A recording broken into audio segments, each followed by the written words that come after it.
back in the woods.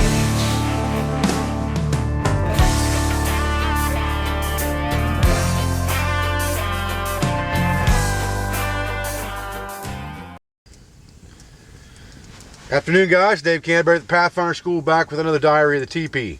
I just came back from a weekend turkey hunt and survival teaching with some members of the New England Patriots, the San Diego Chargers, and the Kansas City Chiefs. We had a really good time. We did a lot of turkey hunting. Myself, I did not get a turkey. We had one that was gobbling a couple hundred yards away, was answering our calls back and forth for a good hour, and just sounded like he was going off in distance. He might have been henned up a little bit. We went into the woods to kind of go after him, maybe bring him in a little bit closer, but he turned around and went the other way on us. I don't know if we bumped him or not, but I did not get a turkey this weekend, so try again, right? Had my flintlock with me. I was hoping to shoot one with a flintlock.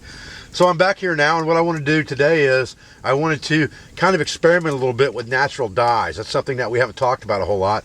We did do a video on natural dyes with the walnut hulls. We talked about the color that walnut hulls will make fabric, and this is a piece of cotton fabric that was dyed just in the green hulls of the black walnut. It comes out a really nice dark brown mottled pattern.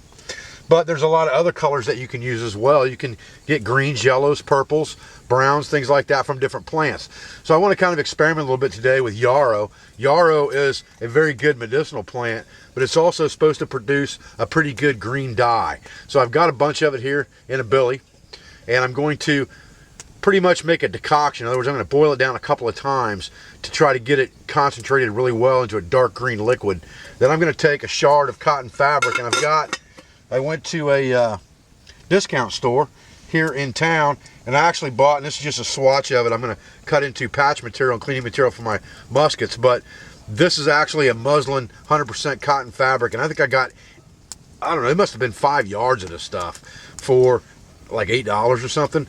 I washed it one time to shrink it all up real good, and now I'm going to cut a pretty good size swatch off of it just to kind of test a dye and see what color I can get out of this yarrow. Then I'll know, you know, with a bigger batch, I could dye something larger, like maybe a hunting frock or a hunting shirt. So that's what we're going to do today. I got to wait till the fire tones down just a little bit, and then I'm going to get some water in this billy and get this thing cooking, and I'll be right with you. Okay, so we've been steeping this for a while. Let's go ahead and take a piece of fabric,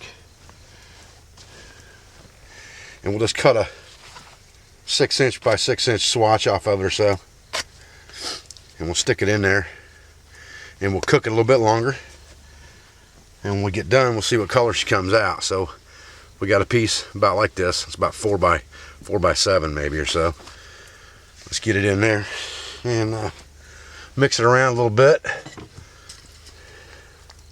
You can see that greenish tint to it already.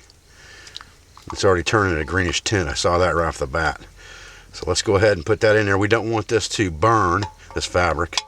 So what we're going to do is we're going to put the lid back on this thing and just let it steep in there, just like we would if we were dyeing something.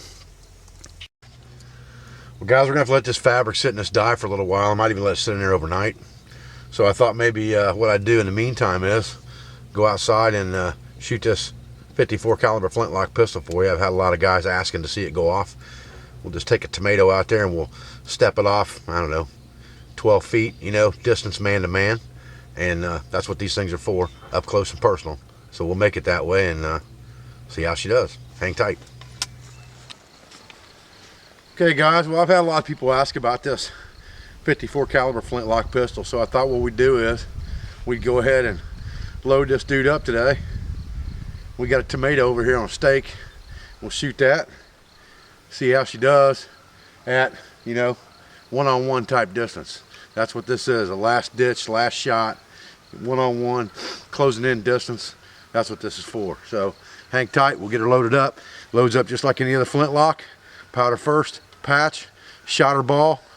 If you're gonna load a ball in there, you can patch the ball. If you're gonna load shot in there, all you're gonna do is patch over the shot and build a shotgun shell basically. Primer up and you're ready to rock. We're gonna shoot shotgun, we're gonna do a shotgun blast out of this bad boy. I think we'll use number 4. Nah, we'll use number 5 shot. We'll use number 4. Hang with me, guys.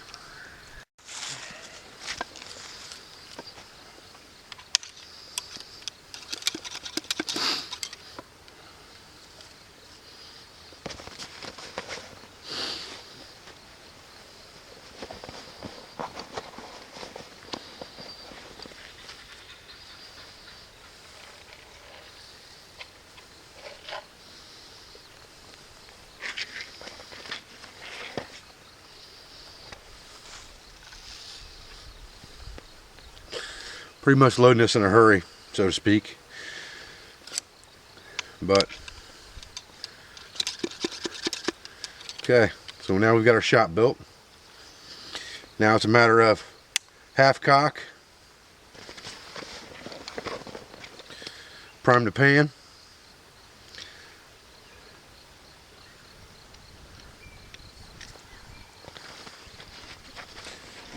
close our hammer, our frizzen, and we put it on full cock, and she's ready to rock. Okay, let's see if we can kind of get this thing with the tomato and the gun in the picture at the same time. How about that?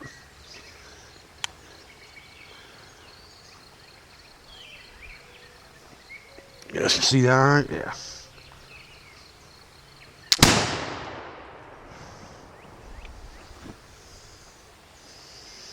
Right. Let's check out our tomato. All right, fellas, here's our tomato. Now at the bottom of the old steak. They blew that thing to smithereens, as you can see. Mighty tore up. Try to pull it off the post here for you. You can see what that shot did to that thing. It just destroyed it. All right. That was probably from, I don't know, 10, 12 feet.